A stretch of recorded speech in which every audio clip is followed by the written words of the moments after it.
وننزل من القرآن ما هو شفاء ورحمة للمؤمنين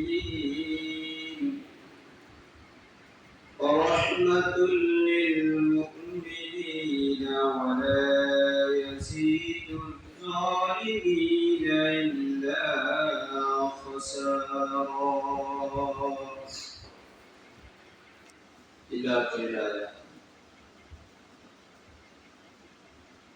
قال النبي صلى الله عليه وسلم أقرب ما يكون العبد من ربه وهو ساجد فأكثر الدعاء رواه مسلم. তোমরা সবাই আন্তরিকভাবে দুরূদ ইব্রাহিম পড়ি। আল্লাহুম্মা সাল্লি আলা মুহাম্মাদিন ওয়া আলা আলি মুহাম্মাদ কামা সাল্লাইতা আলা ইব্রাহিম ওয়া আলা আলি ইব্রাহিম ইন্নাকা হামিদুম মাজিদ। আল্লাহুম্মা বারিক আলা মুহাম্মাদিন ওয়া আলা আলি মুহাম্মাদ كما باركت على إبراهيم وعلى آل إبراهيم إنك حميد مجيد. صلى الله عليه وسلم. সম্মানিত হাজিরিন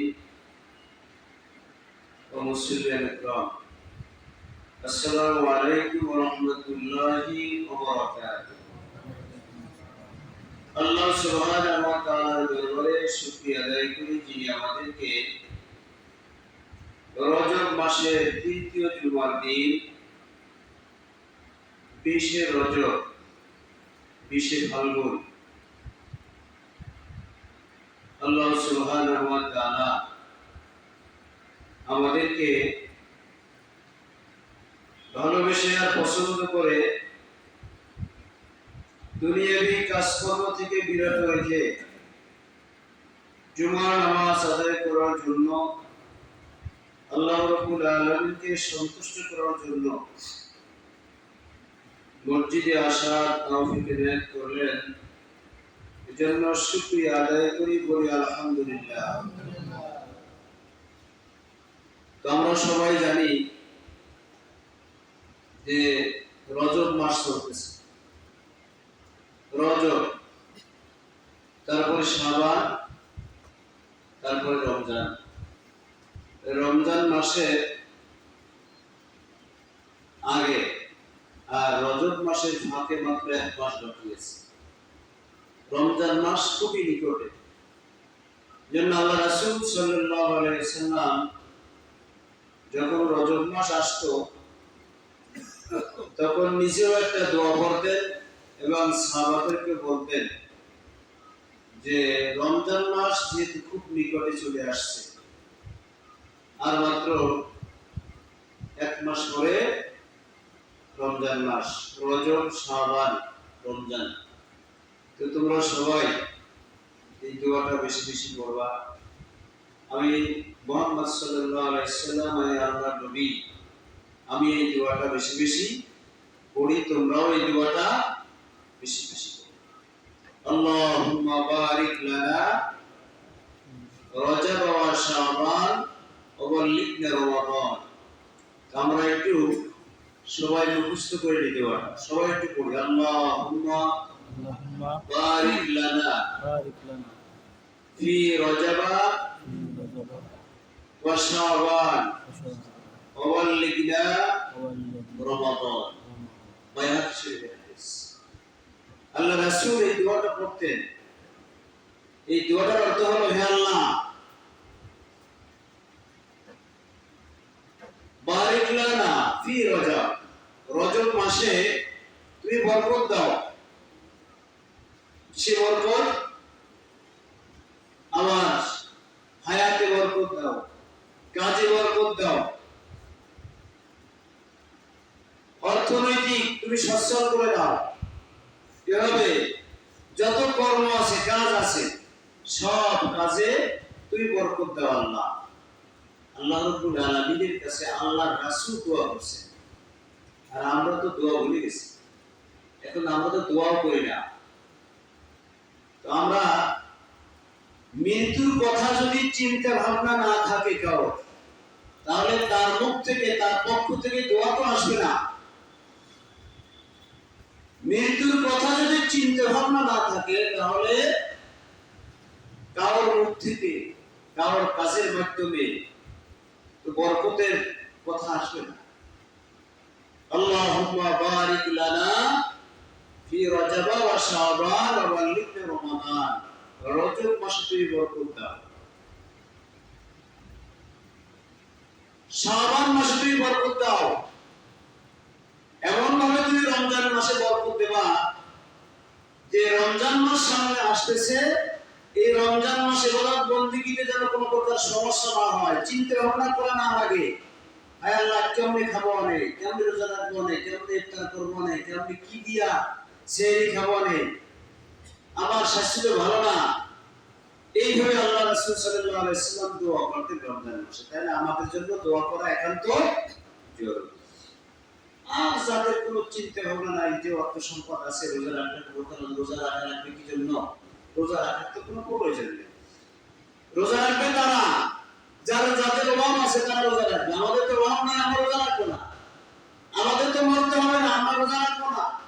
এই ধরনের যাদের চিন্তা ভাবনা আছে, তারা তো রজব মাস এটা খুব শিক্ষণীয় মাস আমাদের জন্য। রজব মাস এমন একটা মুহূর্তে আল্লাহ রাব্বুল আলামিন আল্লাহ রাসূলকে রজব মাসে মেরাজে নিয়েছেন। আল্লাহ রাসূল সাল্লাল্লাহু আলাইহি সাল্লাম যখন নবুয়ত পেয়েছেন, নবুয়ত পাওয়ার পরে কোরআনের দাওয়াত দেওয়া যখন শুরু করলেন, ইসলামের দাওয়াত দেওয়া যখন শুরু করলেন, দ্বীনের দাওয়াত দেওয়া যখন শুরু করলেন, তখন আস্তে আস্তে করে ইসলামের প্রচার, কোরআনের প্রচার যখন বাড়তে লাগলো, তখন আবু জেহেল সহ মুশরিক কাফেরদের মাথা খারাপ হয়ে গেল। যেভাবে যদি মুহাম্মাদের দল ভারী হয়, তাহলে আমাদের তো খুব অসুবিধা হয়ে যাবে। আমরা সমাজে মাতব্বরি করতে পারবো না, আমরা সমাজে চাঁদাবাজি করতে পারবো না, আমরা সমাজে প্রতারণা করতে পারবো না, আমরা ইচ্ছে মতো নারীদেরকে ভোগ করতে পারবো না। এভাবে ওদের মধ্যে বিভিন্ন ভাবে চিন্তা আসলো যে আমরা চিন্তাই করতে পারবো না, আমরা মানুষকে অন্যায় হত্যা করতে পারবো না, সুদ ঘুষ মদ জুয়া এগুলো তো আমরা ইচ্ছে মতো খেতে পারবো না, খেতে পারবো না। ওদের মধ্যে একটা চিন্তা চেতনা আসলো। রাসূল সাল্লাল্লাহু আলাইহি সাল্লাম ওরাও চিন্তা ভাবনা করতেছেন, ওরাও বিভিন্ন ভাবে সামনে আগাচ্ছেন। আর আল্লাহ রাসূল সাল্লাল্লাহু আলাইহি সাল্লাম সাহাবাদেরকে নিয়ে আস্তে আস্তে সামনে আগাচ্ছেন। এদিকে আল্লাহ রাসূলও দ্বীন প্রচার করতেছেন, মুসলমানদের দল ভারী হচ্ছে, আর কাফির মুশরিকদের দল, তাদের দলে লোক কমতেছে। রাসূল সাল্লাল্লাহু আলাইহি সাল্লাম সারাদিন কষ্ট করে দ্বীনের দাওয়াত দিতেন। যখন বাড়িতে আসতেন, মা খাদিজা রাদিয়াল্লাহু তাআলা আনহা তাকে সান্ত্বনা দিতেন, ইয়া রাসূলুল্লাহ, আপনার তো কষ্ট কিসে? আল্লাহ রাব্বুল আলামিন তো আপনাকে ভালোবাসেন, আপনি তো কাউকে ঠকান না, কাউকে মারেন না, আমানতের খেয়ানত করেন না, আপনি তো অন্যায় কাজ করেন না, মিথ্যা কথা বলেন না। আল্লাহ রাব্বুল আলামিনের পক্ষ থেকে নির্দেশ, বিমা তুকমা ওয়া আরিদালিল মুশরিকিন, হে রাসূল তুমি দ্বীনের দাওয়াত দাও, কাফেররা যতই বিরক্তি মনে করে, অসন্তুষ্ট হোক, তোমাকে কষ্ট দিও, তারপরেও তুমি দ্বীনের দাওয়াত দাও। এজন্য দ্বীনের দাওয়াত দিতে গেলে, হক কথা বলতে গেলে, বিধর্মীদের পক্ষ থেকে, অমুসলিমদের পক্ষ থেকে বিভিন্ন ধরনের কটূক্তি, বাধা, বিভিন্ন ধরনের অশ্লীল ভাষা দিয়ে তারা খারাপ মন্তব্য করবে, তারপরেও মুসলমানরা নামাজ বন্ধ করবে না, মুসলমান নারীরা তারপরেও পর্দা করা বন্ধ করবে না, মসজিদে যখন আজান হবে তখন মসজিদে চলে আসবে। এই ছিল মুসলমানদের কর্তব্য। আর একদিকে রাসূল সাল্লাল্লাহু আলাইহি সাল্লাম যখন রাত্রি যাপন করে দিনের বেলায় দিনের দাওয়াত দেওয়া যখন শুরু করতেন, তখন তার চাচা আবু তালিব আবার তাকে সান্ত্বনা দিতেন, যে ভাতিজা, তোমার কোনো ভয় নেই, নির্ভয় তুমি দাওয়াত দাও, আমি তোমার চাচার সাথে আছি। দেখেন চাচা কিন্তু ইসলাম গ্রহণ করে নাই, তারপরেও ভাতিজার প্রতি কি মহব্বত, কি মায়া। আমাদের মধ্যে যদি ভাই একটু দুর্বল হয়, তারপরে যদি ছেলে মেয়ে আসে, তাহলে তাদের প্রতি আর আমাদের মহব্বত থাকে না, আন্তরিক থাকে না। আমার দেখা যায় ভাই যদি বড় লোক হয়, দেখা যায় ছোট ভাই যদি অসহায়, গরিব হয়, অভাবী হয়, বড় ভাইয়ের হিংসা থাকে ছোট ভাই। ছেলেদের ভাই ছেলে মেয়ের প্রতি হিংসা থাকে, এমনকি মারধরও করে, তাড়াই দেয়, বাড়ি থেকে তাড়াই দেয়। কিন্তু আল্লাহ রাসূল দেখেন অমুসলিম, তারপরে তার ভাতিজা মুহাম্মদ সাল্লাল্লাহু আলাইহি সাল্লামের কখনো তিনি তিরস্কার করেন নাই। তাকে তিনি সাহস দিয়েছেন, হে মুহাম্মদ, তুমি দ্বীনের দাওয়াত দাও, আমি তোমার সাথে আছি, তোমার কোনো ভয় নাই। ওদের পক্ষ থেকে যত বাধা আসবে, বিপত্তি আসবে, সব আমি দেখব, তোমার সাথে আমি আছি। তুমি নির্ভীককে তুমি দ্বীনের দাওয়াত দাও, যেহেতু তোমার রবের পক্ষ থেকে নির্দেশ এসেছে। তেমন একটা মুহূর্তে আল্লাহ রাসূল সাল্লাল্লাহু আলাইহি ওয়াসাল্লাম এই রজব মাসে আল্লাহ রাব্বুল আলামিন তাকে মিরাজে নিয়েছিলেন। তো আমরা সবাই জানি এই রজব মাসে আল্লাহ রাব্বুল আলামিন আল্লাহ রাসূলকে মিরাজে নিয়েছিলেন, সবাই আমরা জানি। কেন নিয়েছিলেন? আল্লাহ রাসূল দ্বীনের দাওয়াত দিতে গিয়ে সাহাবাদেরকে নিয়ে অক্লান্ত পরিশ্রম করছেন, মার খেয়েছেন, নির্যাতন হয়েছে, নিষ্পেষিত হয়েছে, অত্যাচারিত হয়েছে। এরপরে শিয়াবে আবু তালিব একটা নির্জন ঘাঁটি ছিল, স্থান ছিল। এই নির্জনে আল্লাহ রাসূলকে 3 বছর আল্লাহ রাসূল সাহাবাদেরকে নিয়ে বন্দী ছিলেন, এমনকি তার চাচা আবু তালিবও বন্দী ছিলেন 3 বছর। 3 বছর মানুষের সাথে, সমাজের সাথে ওরা আল্লাহ রাসূলকে, সাহাবাদেরকে, আল্লাহ রাসূলের চাচা আবু তালিব কে মিশতে দেয় নাই, সম্পর্ক ছেদ করে গেছে, এমনকি কোন বাজারঘাট করবেন তাও করতে দেয় না। আল্লাহ রাসূল যখন নবুয়তের 10ম বছরে এই শিয়াবে আবু তালিব থেকে বের হলেন, কিছুদিন পরে বা কয়েক মাস পরে আল্লাহ রাসূলের চাচা এবং আল্লাহ রাসূলের স্ত্রী খাদিজা রাদিয়াল্লাহু তাআলা আনহা ইন্তেকাল করলেন। দুইজনে পর ইন্তেকাল করলেন। যিনি ঘরে সান্ত্বনা দিতেন, সহযোগিতা করতেন, ইসলামের কাজে আল্লাহ রাসূলকে সহযোগিতা করতেন, বাইরে সহযোগিতা করতেন চাচা আবু তালিব, কিন্তু 2 জন মারা গেছে। আল্লাহ রাসূলের মন খুব খারাপ হয়ে গেছে। তারপরেও আল্লাহ রাব্বুল আলামিন নির্দেশ, দ্বীনের দাওয়াত দিতে হবে। আল্লাহ রাসূল সাল্লাল্লাহু আলাইহি ওয়াসাল্লাম চলে গেলেন তায়েফে দ্বীনের দাওয়াত দেওয়ার জন্য। দ্বীনের দাওয়াত দিতে গিয়ে তায়েফে আল্লাহ রাসূল সেখানে এমন ভাবে নির্যাতিত হয়েছেন, আল্লাহ রাসূলের গায়ে কাফেররা পাথর মেরেছে। কাফেরের যারা লিডার ছিল, সমাজের যারা মাতব্বর ছিল, ওরা ছোট্ট ছোট্ট বালকদেরকে তারা নিয়ে দিছে যে মুহাম্মাদের গায়ে পাথর মারো। এমন ভাবে পাথর মেরেছে আল্লাহ রাসূলের সমস্ত শরীর দিয়ে ফিনকি দিয়ে রক্ত বের হয়ে গেছে। আল্লাহ রাসূল অজ্ঞান হয়ে গেছে। আল্লাহ রাসূলকে ধাক্কা দিয়ে তারা রাস্তায় ফেলে গেছে। এরপরে আল্লাহ রাসূলের যখন আবার জ্ঞান ফিরে এসেছে, আবার তারা ট্রেনে উঠেছে, আবার ধাক্কা মারছে, আবার আল্লাহ রাসূল অজ্ঞান হয়ে পড়েছে, আবার ওরা ট্রেনে উঠেছে, আবার আল্লাহ রাসূল যখন হাঁটা শুরু করছে, আবার ধাক্কা দিয়ে ওরা পড়েছে। আল্লাহ রাসূল সাল্লাল্লাহু আলাইহি ওয়াসাল্লাম তায়েফ থেকে যখন আসলেন মক্কায়, আল্লাহ রাসূল সাল্লাল্লাহু আলাইহি ওয়াসাল্লামকে জিবরাইল আলাইহিস সালাতু ওয়াস সালাম এসে বললেন, ইয়া রাসূলুল্লাহ, ইয়া হাবিবাল্লাহ, আপনার উপরে অত্যাচারের সীমা ছাড়িয়ে গেছে, ওরা যে অত্যাচার করছে, নির্যাতন করছে, সীমা ছাড়িয়ে গেছে। আপনি তো খুব ক্লান্ত শ্রান্ত হয়ে গেছেন। এমন কোন অত্যাচার বাকি ছিল না আল্লাহ রাসূলের উপরে যে অত্যাচার ওরা করে না, নির্যাতন ওরা করে না।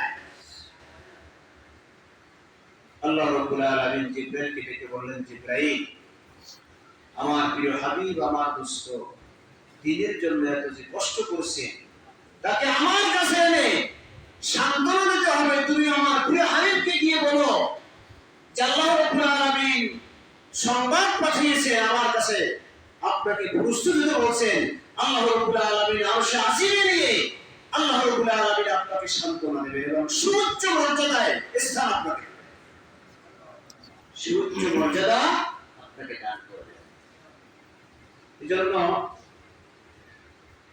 সব মুহাদ্দিস মুফাসসির একমত, আল্লাহ রাসূলকে রজব মাসে ওই সময় আল্লাহ রাব্বুল আলামিন আরশে আজিমে নিয়ে সুউচ্চ মর্যাদা দান করেছেন এবং আরেকটা সুসংবাদ দিয়েছেন, হে রাসূল, তুমি চিন্তা করো না, অচিরেই ইসলামের বিজয় আসবে, কোরআনের বিজয় আসবে এবং মুসলমানরা খুব শান্তিতে বসবাস করবে। সুবহানাল্লাহ। এ দ্বারা আমাদের একটা শিক্ষণীয় বিষয় যে বর্তমান পৃথিবীর দিকে যদি আমরা তাকাই, বাংলাদেশের দিকে যদি তাকাই, শহরে গ্রামে বন্দরে দেশে যদি তাকাই, দেশ বিদেশে যদি আমরা তাকাই, নামাজের উপরে অত্যাচার, মুসলমানদের উপর অত্যাচার চলতেছে। যারা পর্দা করে মহিলারা, মা বোনরা, তাদের উপরে অত্যাচার চলতেছে। এই রজব মাস দ্বারা আমাদের শিক্ষা গ্রহণ করতে হবে যে আল্লাহ রাসূলের উপর অত্যাচার শেষ, নির্যাতন শেষ, মারধর শেষ।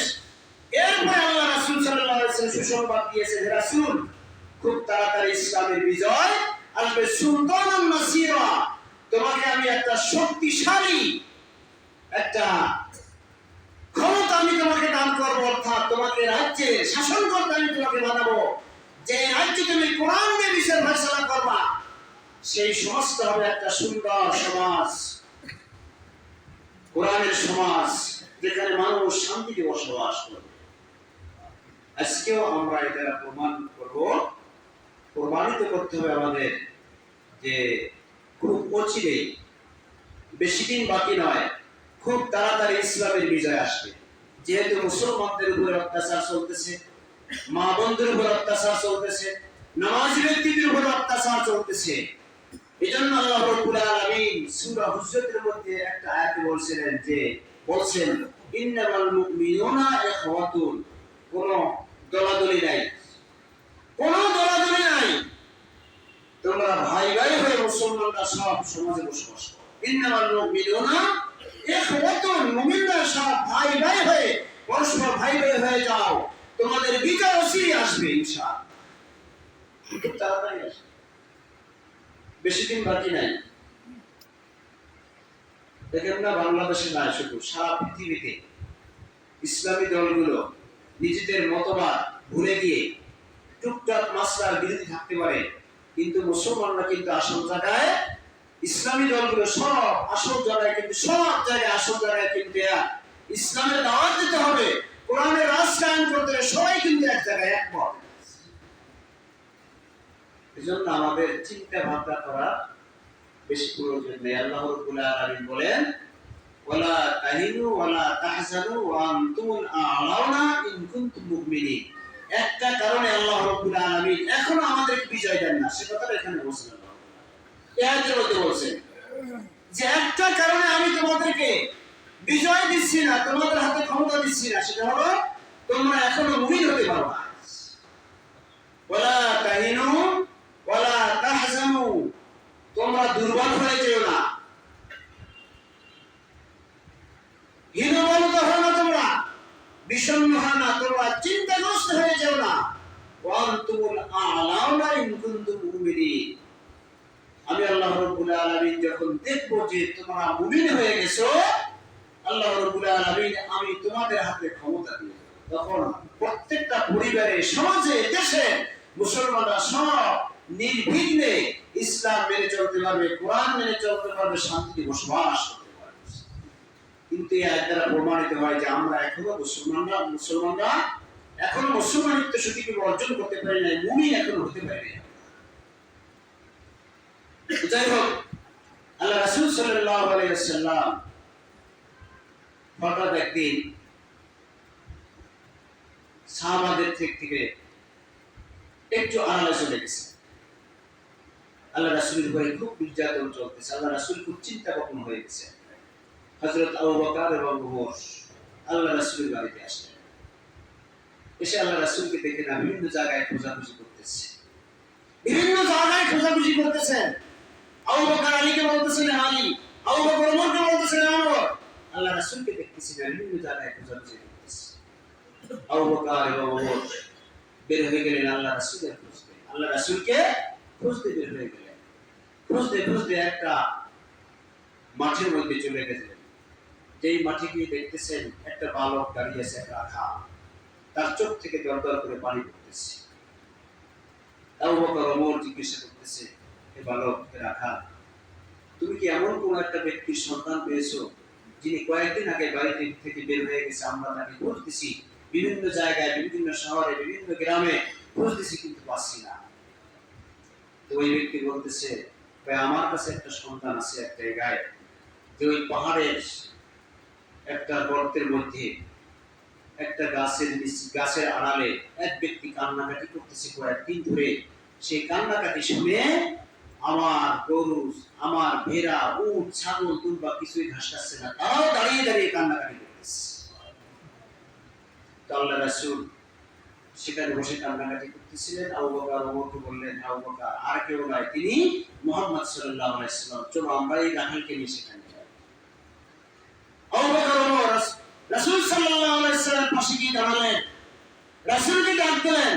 রাসূল সাল্লাল্লাহু আলাইহি ওয়াসাল্লাম ডাক না শুনে আল্লাহর কাছে দোয়া করতেছি, ইয়া রাব্বুল আলামিন, এমন এক মুহূর্ত আসবে যেই সময় আমার উম্মতের উপরে বিভিন্ন ভাবে নির্যাতন চলবে, অত্যাচার চলবে, আর আমার উম্মতরা বিভিন্ন পাপে জড়িয়ে যাবে। ইয়া রাব্বুল আলামিন, সেই সময় তুমি আমার উম্মতদেরকে আযাব দিয়ে ধ্বংস করে দেবা না, তোমার কাছে আবার ফিরিয়া এই ওটা যদি তুমি আল্লাহ করো, তাহলে আমি এখান থেকে মাথা উঠাবো, তাহলে আমি মাথা উঠাবো না, সিজদা থেকে মাথা উঠাবো। আল্লাহ রাব্বুল আলামিন জিবরাইলকে পাঠিয়ে দিলেন, যাও আমার প্রিয় হাবিবকে বলো যে তোমার ফরিয়াদ আল্লাহ রাব্বুল আলামিন কবুল করেছেন। যতদিন পর্যন্ত ওই সমাজে তিন শ্রেণীর লোক থাকবে, তিন ধরনের লোক থাকবে, আল্লাহ রাব্বুল আলামিন যদি আযাব দেন, কিছুদিনের মধ্যে আল্লাহ রাব্বুল আলামিন আযাব উঠিয়ে দিবেন। এজন্য আল্লাহ রাসূল সাল্লাল্লাহু আলাইহি ওয়াসাল্লাম বলেছেন, আল্লাহ রাব্বুল আলামিন তিন শ্রেণীর লোককে ভালোবাসেন। তিন শ্রেণীর লোক আল্লাহ রাব্বুল আলামিনের সবচেয়ে প্রিয়। এই তিন শ্রেণীর লোক যতদিন পর্যন্ত সমাজে থাকবে, আল্লাহ রাব্বুল আলামিন আযাব দিলেও কিছুদিনের মধ্যে আল্লাহ রাব্বুল আলামিন এই সমাজ থেকে, ওই দেশ থেকে আল্লাহ রাব্বুল আলামিন আযাব উঠিয়ে দিবেন। তিন শ্রেণীর লোক, এই তিন ধরনের লোক আল্লাহ রাব্বুল আলামিনের কাছে সবচেয়ে প্রিয়। আজকে আলোচনার মূল বিষয় হলো এটি। এজন্য আমাদের একটু মুখস্থ করে নিয়ে যাইতে হবে যে আল্লাহ কাদেরকে ভালোবাসেন, কয় শ্রেণীর লোককে ভালোবাসেন, এবং কয় শ্রেণীর লোক আল্লাহ রাব্বুল আলামিনের কাছে বেশি প্রিয়, সবচেয়ে প্রিয়। তিন শ্রেণীর লোক যদি সমাজে থাকে, ওই তিন শ্রেণীর লোক আল্লাহ রাব্বুল আলামিনের কাছে বেশি প্রিয়। এই তিন শ্রেণীর লোকের কারণে আল্লাহ রাব্বুল আলামিন আযাব দেন না, যদিও আযাব দেন, আল্লাহ রাব্বুল আলামিন কিছুদিন পরে ওই আযাবকে ওই তিন শ্রেণীর লোকের কারণে উঠিয়ে নিয়ে যান। যেমন করোনা ভাইরাস আসার পরে বিভিন্ন গবেষকরা বলেছেন যে বাংলাদেশে কয়েক লক্ষ লোক এই করোনায় মারা যাবে, আপনারা সবাই জানেন, কিন্তু দেখা যায় কয়েক হাজার লোক মাত্র মারা গেছে। এই তিন শ্রেণীর লোকের কারণে আল্লাহ রাব্বুল আলামিন কিন্তু এখনো বাংলাদেশকে লাখ লাখ লোক মেরে আল্লাহ রাব্বুল আলামিন বাংলাদেশকে ধ্বংস করে দেন নাই। লোকের উপরে আযাব আল্লাহ রাব্বুল আলামিন এখনো দেন নাই। ইন্না হাব্বা ইবাদি ইলাইয়া ওয়াল মুতাহাব্বুনা বিহুব্বি। আল্লাহ রাসূল সাল্লাল্লাহু আলাইহি ওয়াসাল্লাম বলেছেন, তিন শ্রেণীর লোক আল্লাহর কাছে সবচেয়ে বেশি প্রিয়।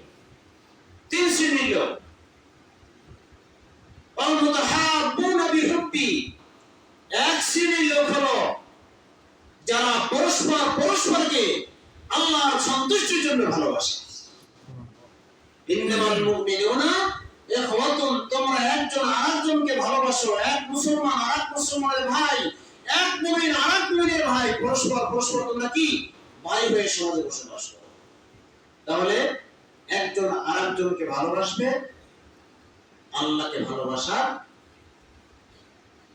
আল্লাহর সন্তুষ্টির জন্য, আল্লাহর ভালোবাসার জন্য একজন আরেকজনকে আমরা ভালোবাসবো। কিন্তু আমাদের মধ্যে সেই ভালোবাসাটা এখন নাই। আমাদের মধ্যে হিংসাত্মক শুরু হয়ে গেছে। একজন ইমাম আরেকজন ইমামকে আমরা দেখতে পারি না, একজন আলেম আরেকজনকে দেখতে পারি না, একজন নামাজি আরেকজন নামাজিকে দেখতে পারে না। তবে সাধারণ মানুষের মধ্যে এই জিনিসটা কম, আমাদের আলেমদের মধ্যে এই জিনিসটা এখনো বেশি। যতদিন পর্যন্ত এই হিংসা বিদ্বেষ আলেম ওলামাদের মধ্যে না যাবে, ততদিন পর্যন্ত আল্লাহ রাব্বুল আলামিন এই জমিনে ইসলামকে বিজয় দান করবেন। কারণ আলেমরা হলো আল্লাহ রাসূলের ওয়ারিস। সেই আলেমদের মধ্যে যদি অহংকার থাকে, হিংসা থাকে, বিদ্বেষ থাকে, দলাদলি থাকে, ততদিন পর্যন্ত আল্লাহ রাব্বুল আলামিন এই ইসলামকে কায়েম করবেন, ইসলামকে বিজয় দান করবেন। তাহলে এক শ্রেণীর লোক যারা আল্লাহ রাব্বুল আলামিনকে সন্তুষ্ট করার জন্য একজন আরেকজনকে ভালোবাসে। মান আহাব্বা লিল্লাহ ওয়া আবগাদা লিল্লাহ, তোমরা অপরকে ভালোবাসবে, একজন আরেকজনকে ভালোবাসবা আল্লাহর ভালোবাসার জন্য। একজন আরেকজনকে তোমরা ঘৃণা করবা আল্লাহর সন্তুষ্টির জন্য। তোমরা একজন আরেকজনকে ঘৃণা করো। কিন্তু আমাদের মধ্যে সেইটা এখনো তৈরি হয় নাই। এক নম্বর। দুই নম্বর হলো ওয়াল মুআল্লাকাতু কুলুবুহুম ফিল মাসাজিদ। দুই নম্বর হলো যাদের অন্তরটা মসজিদের সাথে লটকানো থাকে। দ্বিতীয় শ্রেণীর লোক হলো যাদের অন্তর মসজিদের সাথে লটকানো থাকে। নামাজ, ফজর নামাজ